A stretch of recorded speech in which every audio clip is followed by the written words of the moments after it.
Dear children, welcome again. As we have discussed earlier in the previous class that the East India Company started trade and it was carried on with arms and trading posts were protected through fortifications. The company therefore found it difficult to separate trade from politics. Now in this class, we are going to begin that how East India Company begins trade in Bengal. The first English factory was set up on the banks of the river Hooghly in the year 1651. This was the place from where the company traders used to trade. These traders were known as the factors. These factories were having the warehouse and the offices. Warehouse, if you know, these are the places where the raw materials or the finished goods are hoarded before selling it into the market, or people used to store their goods in these warehouses for the further sale. These were helping them to expand their trade. The company persuaded the merchants and traders to come and settle near those factories. In 1696, they started building a fort around their settlement. By seeing this, the local rulers got upset. They also bribed the Mughal officials and got the zamindari rights over 3 of the villages. Zamindari rights means they were able to collect the taxes from those 3 villages. It was being used by the British officials for their trade. The company officials also persuaded Mughal Emperor Aurangzeb to issue a farman. This farman would be granting them the right to trade duty-free. Farman means a royal edict or a royal order. When Aurangzeb's farman was with them, many of the company officials, those who were carrying on their private trade, they also used this farman and did not pay the duty for the product what they purchased. They refused to pay, and this caused a major loss to the revenue for the Bengal rulers.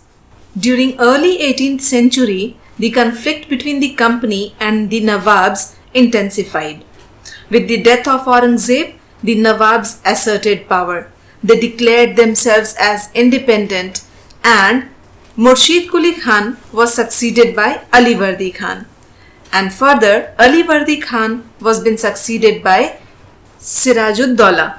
These rulers refused to grant concessions to the company. They claimed that the company was depriving revenue to Bengal government.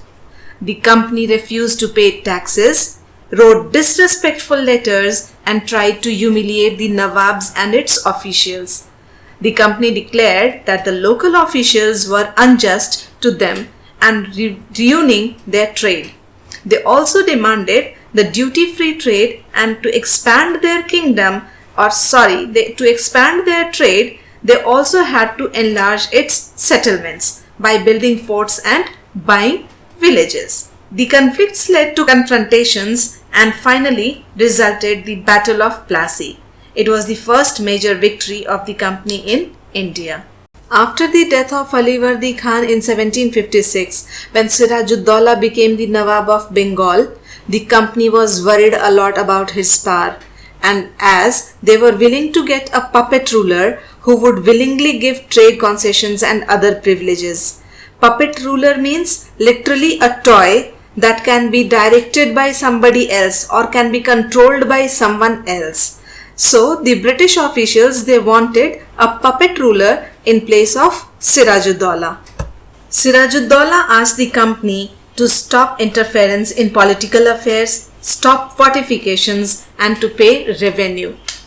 After the negotiations failed, Nawab Sirajud-Daulah marched with 30,000 soldiers to English factory at Qasim Bazar. It was attacked and captured by Sirajud-Daulah. He locked the warehouse and disarmed the Englishmen and blockaded English ship. So here I would like to end this session, and a task is assigned to you. This is the task that you have to read your book page number 12, 13 and 14, The Battle of Plassey. That would help you to understand the concept in the next class easily. Take care. Thank you.